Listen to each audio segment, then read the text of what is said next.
Sir मेरा wait 6 kg weight gain हो चुका है। वेरी गुड जी सर। दोबारा बोलो, क्लैपिंग करेंगे सारे। तब दोबारा बोलो दोबारा से। सर मेरा 6 kg वेट गेन हो चुका है और वीकनेस भी नहीं लगती, हाथ का दर्द वो भी सही हो गया सर। वेरी गुड, बहुत अच्छा लगता है सर। फीलिंग गुड है ना? बहुत बढ़िया। जयवीर सर का थैंक यू सर। बहुत बढ़िया रिजल्ट है सोनम जी, कांग्रेचुलेशंस। मेरा नाम पारुल शर्मा है और मैं मेरठ से बिलोंग करती हूँ।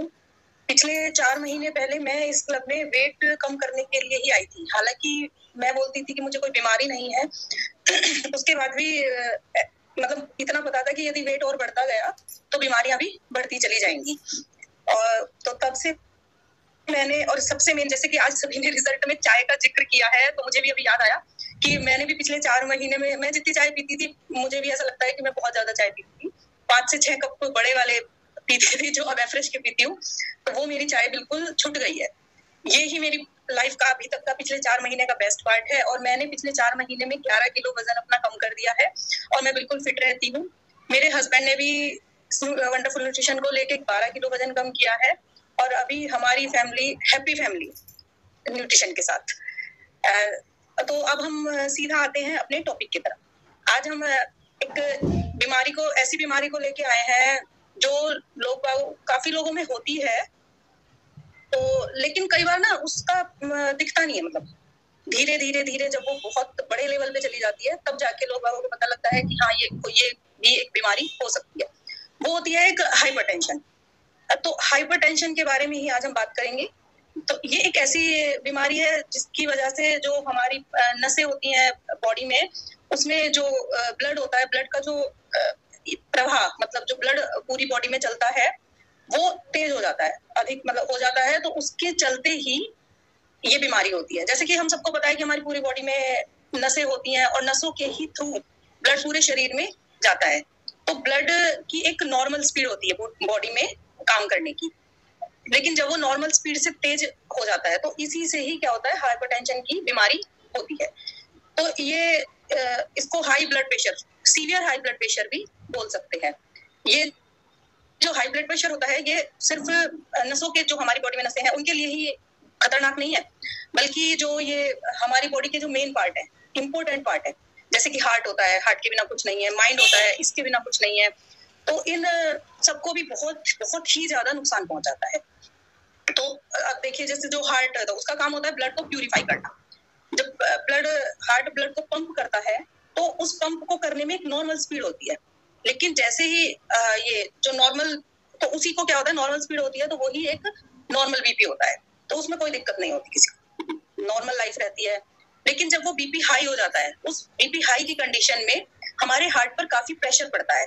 तो जब हाई होगा, ब्लड का प्रेशर ज्यादा होगा तो हमारे हार्ट को भी ज्यादा काम करना पड़ेगा, और जब काम ज्यादा करना पड़ेगा तो इस कंडीशन में सबसे ज्यादा चांसेस होते हैं हार्ट अटैक की। तो ये हार्ट पे काफी ही इफेक्ट डालता है। जो हाइपरटेंशन होता है वो 2 तरीके का होता है। एक होता है प्राइमरी हाइपरटेंशन और दूसरा होता है सेकेंडरी हाइपरटेंशन।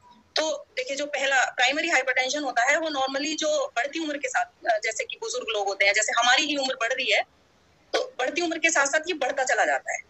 ये नॉर्मली किसी बीमारी के चलते नहीं होता।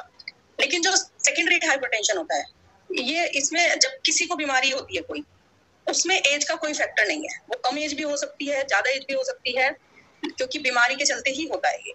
और इसमें क्या होता है, बीमारियों में क्या होता है, डॉक्टर दवाइयां देते हैं, दवाइयों में स्टेरॉइड होता है, तो उन स्टेरॉइड का ही जो साइड इफेक्ट होता है उससे ही ये हमें बीमारियां बढ़ती, यही वाली हाइपरटेंशन बीमारी बढ़ती है। या फिर क्या होता है, किसी की मानसिक स्थिति सही नहीं है, कुछ लोग मेंटल डिस्टर्ब रहते हैं, बहुत ज्यादा टेंशन में रहते हैं, तो भी ये होता है और फिर बढ़ता चला जाता है। देखिए, ज्यादातर लोगों में ये बढ़ती उम्र के साथ होता है ऐसे, और उसके और भी बहुत सारे कारण हो सकते हैं। जैसे कि सबसे पहला कारण है, मेन भी है, मोटापा। जब कोई मोटा होता है तो बीमारियां तो आएंगी ही आएंगी, चाहे वो उसे एक्सेप्ट करे या ना करे कि मैं मोटा हूँ, मुझे कोई बीमारी नहीं है, और नहीं मैं फिट हूँ, सिर्फ मोटा ही तो हूँ, ऐसे लोग बहुत बोलते हैं। लेकिन ये जो मोटे लोग होते हैं उनकी ये सबसे बड़ी गलती होती है। क्योंकि उनको बीमारियां बहुत बाद में दिखाई देती हैं, और बहुत बाद में तब दिखाई देती हैं जब उनको कोई क्रिटिकल कंडीशन आ जाए, तब उन्हें पता लगता है हाँ मुझे कोई बीमारी है। तो इसके लिए क्या है, हमें अपने मोटापे को कंट्रोल में रखना बहुत ही जरूरी है। दूसरा कारण है कि जब हम अपनी नींद पूरी नहीं ले पाते, तो जब हम नींद पूरी नहीं ले पाएंगे तो ये सीधा हमारे माइंड पे इफेक्ट डालता है और हमारे सर में दर्द भी होता है, तो उससे हाइपरटेंशन की प्रॉब्लम भी आ सकती है। तो इसके लिए क्या है कि हमें कम से कम दिन में 6 से 8 घंटे की नींद बहुत ज्यादा जरूरी है। एक होता है जैसे आपको कोई तनाव है, जब आप डिप्रेशन में होते हैं, तनाव छोटा भी हो सकता है, बड़ा भी हो सकता है, वो छोटा तनाव बड़ा होकर ही हाइपरटेंशन की बीमारी का कारण हो सकता है। तो कोशिश करें कि किसी प्रकार का तनाव ना हो, अपनी लाइफ में हैप्पी रहे। दूसरा एक कारण होता है, हम अपनी बॉडी को बिल्कुल भी मूवमेंट नहीं करते। मूवमेंट का मतलब है जैसे कि शारीरिक व्यायाम या मतलब एक्सरसाइज। कुछ लोग तो सोचते हैं कि नहीं ठीक है, मैं घूम लिया, घूमने खाली जो हम अपनी कॉलोनी का या पार्क का राउंड लगाते हैं वो एक्सरसाइज में काउंट नहीं होता। तो प्रॉपर 30 से 40 मिनट की एक्सरसाइज करनी बहुत जरूरी है, ये हमारी बॉडी के लिए बहुत ही अच्छा है। एक है जैसे कुछ लोग ना स्मोकिंग करते हैं, ड्रिंकिंग करते हैं, तो ऐसे लोगों में भी इस बीमारी को पाया गया है। तो इन चीजों से तो बचना ही चाहिए, बचना क्या छोड़ देना चाहिए, क्योंकि स्मोकिंग और ड्रिंकिंग हमारी हेल्थ के लिए तो 1.1% भी अच्छे नहीं माने जाते, होते ही नहीं है माने तो एक और बहुत इंपॉर्टेंट पार्ट है असंतुलित आहार। इसका मतलब होता है इनबैलेंस डाइट, जो हमारी मतलब हम बॉडी को नहीं दे पाते, जो हमारी बॉडी को रिक्वायरमेंट होती है जिन न्यूट्रिशंस की, तो वो हम अपनी डेली लाइफ में ना ले नहीं पाते। क्योंकि क्या होता है ना, बहुत से विटामिन मिनरल्स के तो नाम ही लोगों को नहीं पता होते। नॉर्मली क्या पता होता है कि दूध पी लिया है कैल्शियम मिल गया, और ये क्या बोलते हैं दाल खा ली तो प्रोटीन मिल गया, रोटी खा ली कार्बोहाइड्रेट मिल गया, जिनको इन 2-4 विटामिन मिनरल्स का पता है। लेकिन आप अपने शेक के डब्बे पर देखिए, जब आप अपने शेक के डब्बे पर देखेंगे तो आपको इतने न्यूट्रिशंस आप इतने न्यूट्रिशंस को देखेंगे, उसमें कितनों का नाम तो आपने सुना ही नहीं होगा।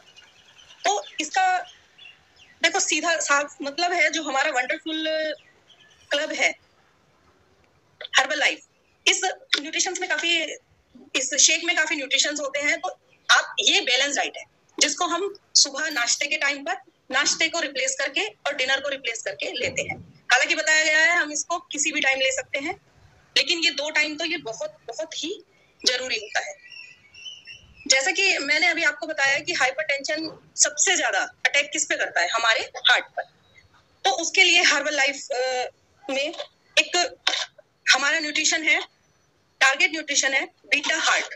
इस बीटा हार्ट आपके हार्ट को सेफ रखने के लिए बेस्ट है, क्योंकि इसके अंदर बीटा ग्लूकोन है और इसमें एक घुलनशील फाइबर होता है जो हमारी जो हार्ट डिजीज होती है, चाहे वो स्टार्टिंग हो, सीवियर हो, वो उसके जोखिमों को धीरे धीरे कम करता है। तो ये हार्ट के लिए सबसे ही बेस्ट है। और जो अभी जैसे इसमें हाइपरटेंशन में आपको मेंटल डिस्टर्बेंस भी हो जाती है, तो मेंटल डिस्टर्बेंस के लिए आप हर्बल लाइफ का ब्रेन हेल्थ ले सकते हैं। अपने जो ये जितने भी हमारे टारगेट न्यूट्रिशन है, अपने अपने कोच से बात करके इनके बारे में आप ऑर्डर कर सकते हैं। तो इसके ये भी ब्रेन के लिए बहुत अच्छा है। और बाकी जितने भी कारण हैं, जैसे कि उन सब के लिए तो हमारा क्लब बेस्ट है। जैसे कि हमें इस क्लब में ही सिखाया जाता है कि मोटापे को कैसे कम करना है, प्रॉपर नींद लेनी है, और संतुलित आहार, शेक इज द बेस्ट, और एक्सरसाइज करना। तो इन सबको रेगुलर अपनी लाइफ में लाकर हम इस बीमारी से बच सकते हैं। Thank you sir.